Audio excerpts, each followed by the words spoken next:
Hello everyone, this is Ankita.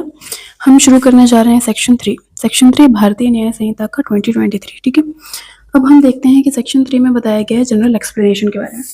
अब general explanation के बारे में जब इसमें बोल रहे हैं तो इसमें काफ़ी सारे सेक्शंस हैं जो इसमें आ रहे हैं, जो पहले सेपरेट सेक्शंस में दिए हुए थे। ठीक है, लेकिन इस बार इसमें एक ही सेक्शन में डाल दिए गए हैं एज अ सबसेक्शन। तो हम शुरू करते हैं सबसेक्शन 1। इसमें कहा जा रहा है, through out this Samhita every definition of offence, every penal provision and every illustration of every such definition penal provision shall be understood subject to the exceptions contained in chapter entitled General Exception. Though those exceptions are not repeated in such definitions, penal provisions or illustration. तो इसमें कहा जा रहा है कि इस पूरी संहिता में जो भी डेफिनेशन दी जाएंगी, जो भी ऑफेंसेस की डेफिनेशन दी जा रही है किसी भी चीज़ के बारे में, या फिर पेनल प्रोविजन दिए जा रहे हैं, तो जब हम उन्हें पढ़ेंगे तो वो सब्जेक्ट टू पढ़ी जाएंगी, मतलब उन एक्सेप्शंस को ध्यान में रख करके पढ़ी जाएंगी जो यहाँ पर एक चैप्टर दिया हुआ है जनरल एक्सेप्शन करके, उसमें दिया गया है। इसमें ये बोला जा रहा है उनको वापस से रिपीट नहीं किया जाएगा। ठीक है, इलस्ट्रेशन बोलता है, the sections of this Samhita which contains definition of offenses do not express that a child under 7 years of age cannot commit such offense, but the definition are to be understood subject to the general exception which provides that nothing shall be an offense which is done by a child under 7 years of age. अब इसका मतलब क्या है? इसका मतलब ये है कि अगर 7 साल से छोटा बच्चा कोई भी अपराध करेगा तो वो अपराध नहीं माना जाएगा, वो अपराध नहीं होगा। ठीक है, तो इसमें कहा है कि कोई भी ऐसा अगर ऑफेंस दिया जा रहा है जिसमें एक्सप्रेस नहीं किया जा रहा है, जिसमें लिखा नहीं है कि बच्चे के द्वारा अगर किया जाए तो अपराध होगा या नहीं होगा, तो ये हम जो भी एक्सेप्शन दिए हुए हैं चैप्टर में, एक्सेप्शन वाले में, तो उनको हम उन सारी डेफिनेशन के सब्जेक्ट टू मानेंगे ही, उनको ध्यान में रख करके ही पढ़ेंगे। ठीक है, तो इसका ये मीनिंग है। अब आता है सबसेक्शन 2। सबसेक्शन 2 में बात की जा रही है, every expression which is explained in any part of this Samhita is used in every part of this Samhita is in conformity with explanation। तो इसमें कहा जा रहा है कि एवरी है कि वो हर एक चीज जो यहाँ पर एक्सप्रेस करी गई है और एक्सप्लेन करी गई है इस पार्ट में, ठीक है, तो अगर वो किसी और पार्ट में भी यूज हो रही है तो उसका सेम मीनिंग रहेगा, मीनिंग बदलेगा नहीं। अब आता है सबसेक्शन 3 जो कि पहले होता था सेक्शन 27। इसमें क्या कहा जा रहा है, देखो इसमें कहा जा रहा है, when property is in the possession of person, spouse, clerk or servant.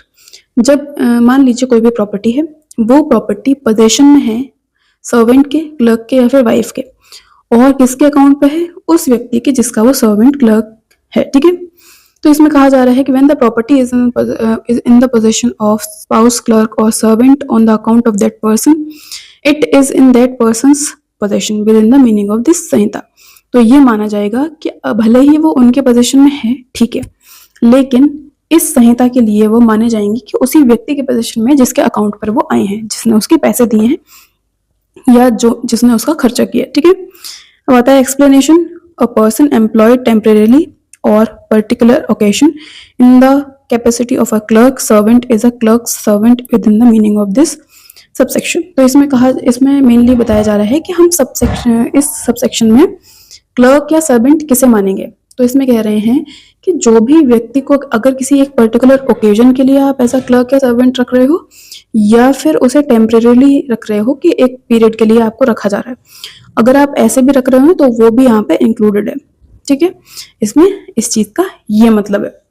अब आता है सबसेक्शन 4। सबसेक्शन 4 में क्या बात हो रही है, देखिए, in every part of this Samhita except where a contrary intention appears from the context, words which refers to act done extended also to illegal omission।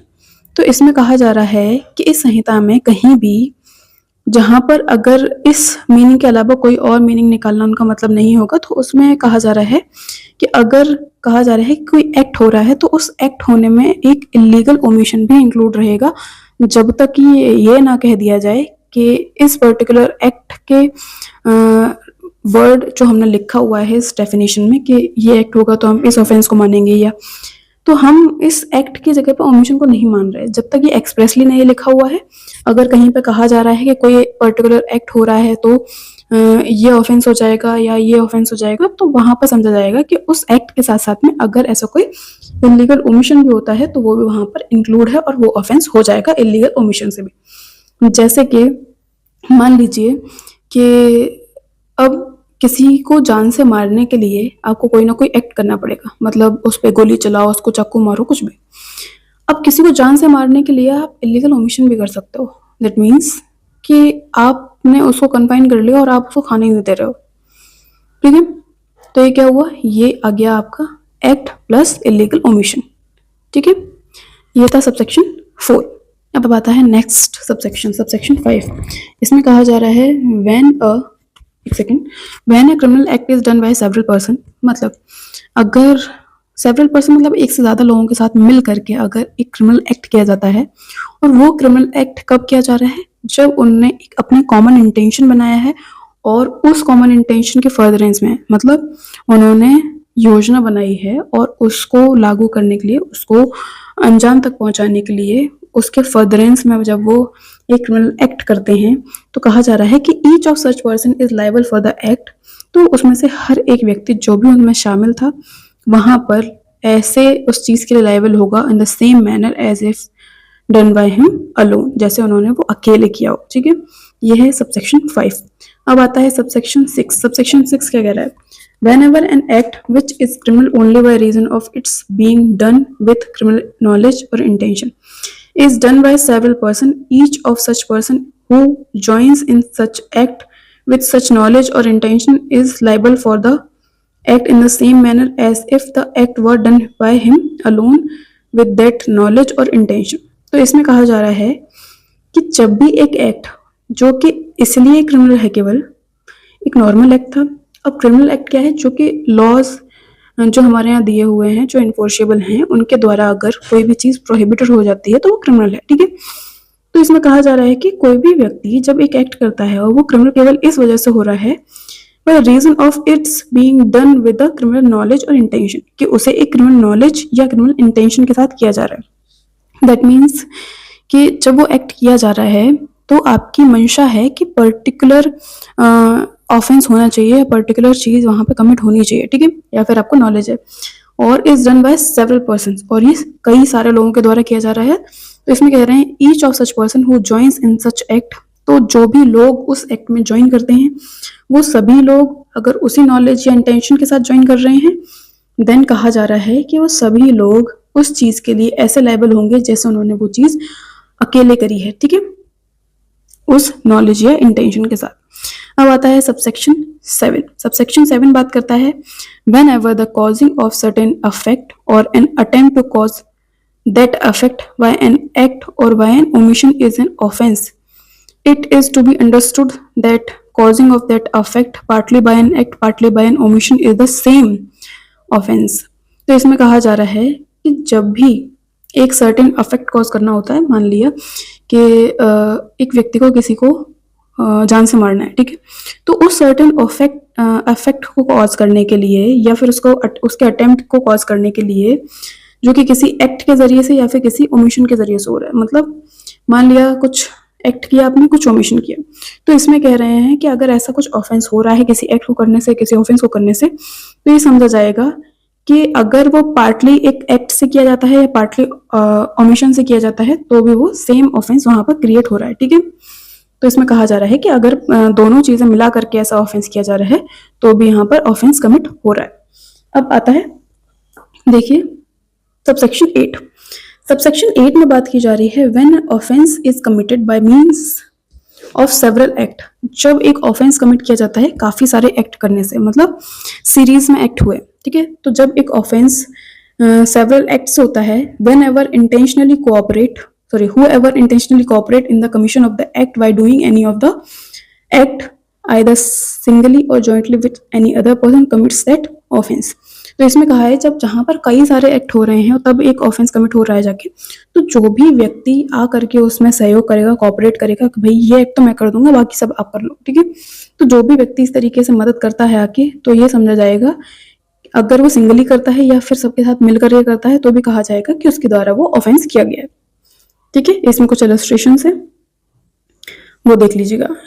देखो ए इलस्ट्रेशन क्या है, A and B agree to murder Z, A और B दो व्यक्ति हैं जो Z का murder करने के लिए अग्री हो जाते हैं, ठीक है, by severally and with a different time giving him small doses of poison. तो अलग अलग समय पर वो उसको छोटा छोटा डोज दे रहे हैं पॉइजन का, मतलब जहर का। A and B administer the poisons according to the agreement with the intent to murder Z. तो ए और बी ने पहले ही अग्रीमेंट कर लिया था कि भाई जेड को मारना है और ऐसे ऐसे मारेंगे। जेड अगर उस चीज की वजह से मर जाता है, ठीक है, जहां पर बहुत सारे सेवरल डोजेस दिए गए हैं पॉइजन के, तो कहा जा रहा है इधर आगे कि A and B intentionally cooperate, A और बी ने जानबूझ करके उसमें सहयोग किया, जानबूझ करके उस एक्ट में कोऑपरेट किया है। तो जो दोनों व्यक्ति हैं वो उस एक्ट के लिए लायबल होंगे जो वहां पर कॉज हुआ है, जो कि डेथ है, और वो दोनों के दोनों उसके लिए गिल्टी होंगे, ठीक है, जैसे उन्होंने वो सेपरेटली ऑफेंस किया है। अब आ रहा है लास्ट सबसेक्शन, जिसमें कहा जा रहा है whenever several persons are engaged or concerned in the commission of an criminal act, they may be guilty of different offense by means of that act। तो इसमें कहा जा रहा है जब बहुत सारे लोग एंगेज करते हैं किसी भी एक क्रिमिनल एक्ट के कमीशन में, तो वो सारे लोग अलग अलग एक्ट के लिए भी गिल्टी हो सकते हैं। जैसे किसी ने कुछ किया और किसी ने कुछ किया, जैसे मान लीजिए कि एक व्यक्ति था, वो मर्डर करने गया, ठीक है। अब एक व्यक्ति घर के बाहर था जो रखवाली कर रहा था, तो ये दोनों लोग अलग अलग एक्ट के लिए लायबल हो सकते हैं, ठीक है। तो इसमें यही चीज कही जा रही है। इलस्ट्रेशन देख लेते हैं, ज्यादा क्लियर हो जाएगा। A attacks Z under the circumstances of grave provocation. A ने जेड को ग्रेव प्रोवोकेशन के तहत उसने उसके ऊपर हमला किया, ठीक है। And that his killing of Z would be only culpable homicide not amounting to murder. और जो ये चीज हुई है ये मर्डर नहीं होगी, लेकिन culpable homicide not amounting to murder होगी। बी हैविंग इलविल, बी को दिक्कत थी किससे, जेड से। And intending to kill him, लेकिन उसके पास इंटेंशन भी थी। वो आता है, उसके पास कोई प्रोवोकेशन भी नहीं है, और असिस्ट करता है ए को, किसके लिए, जेड को मारने के लिए। तो यहाँ पर दोनों लोगों ने एक अलग अलग ऑफेंस किया है, तो दोनों लोग यहाँ पर अलग अलग ऑफेंस के लिए पनिशेबल होंगे।